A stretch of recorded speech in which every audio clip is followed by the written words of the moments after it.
On your recent trip, talk about being catapulted into a gathering of world leaders. Was there anyone you were most looking forward to seeing in the flesh? Well, I was looking forward to a range of the leaders who I had the opportunity to meet. Anyone surprise you? Oh, they were all pretty engaging. Prime Minister Sanchez, our host in Spain, I'm told he left a few people gushing. was very warm. He has very similar political outlook. He has a real vision for Spain in terms of new industries and the opportunity that comes from embracing renewables. We have important relations with Spain. It's the first bilateral meeting that we've had. Spanish companies have a big presence in infrastructure and transport and energy here in Australia. In France, the opportunity to talk to the OECD was important, and we met with MEDEF, the peak body of French businesses as well, about investment in Australia and about increasing those economic relationships. Importantly as well, we've put the trade agreement with Europe back on track. It had stalled. There are two things we needed to do. One is we needed to repair the relationship with France, but also we needed to join the world effort on climate change. And so I had meetings with the leaders of not just Spain and France, but the Netherlands, Denmark, Sweden, Norway, Germany, Italy, the United Kingdom, Canada, as well as having another meeting with President Biden. These are all very important relationships. On Ukraine, you've said that Australia is with them for the long haul. What exactly does that mean? Should the President be expecting that aid from Australia will continue to flow until the war ends?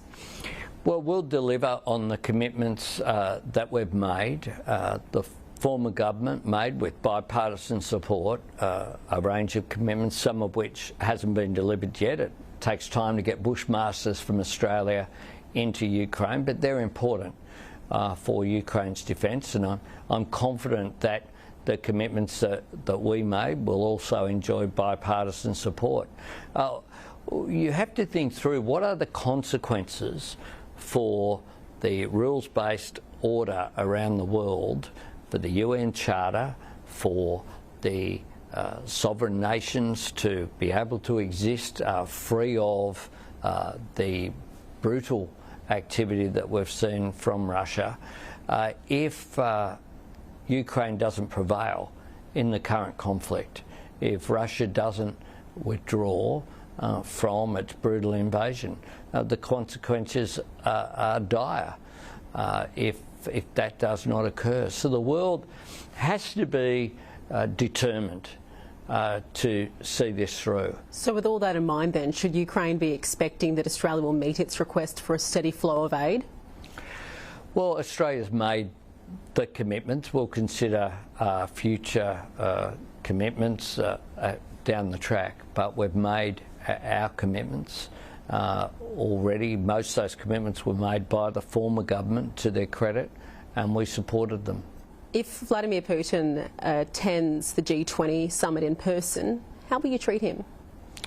With the contempt that he deserves. I think that if he does attend the G20 summit, which I doubt whether he will, is my view, then the world needs to send a very clear message about how we regard him and his behaviour towards undermining the rules-based order, undermining the UN Charter, being responsible for the war crimes that are being committed in Ukraine.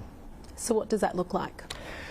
Well, let's not preempt it. What it will be is I will be acting in partnership with our allies. I've had discussions at the NATO summit with them about what that would look like, and we'll take appropriate measures at that time. So are you polite, do you snub, or do you confront him? Well, it certainly won't be polite. Will you shirt front him? Look, that's... In the words of another former Prime Minister? Well, I'm this Prime Minister, not a formal one, and that didn't result in much, frankly.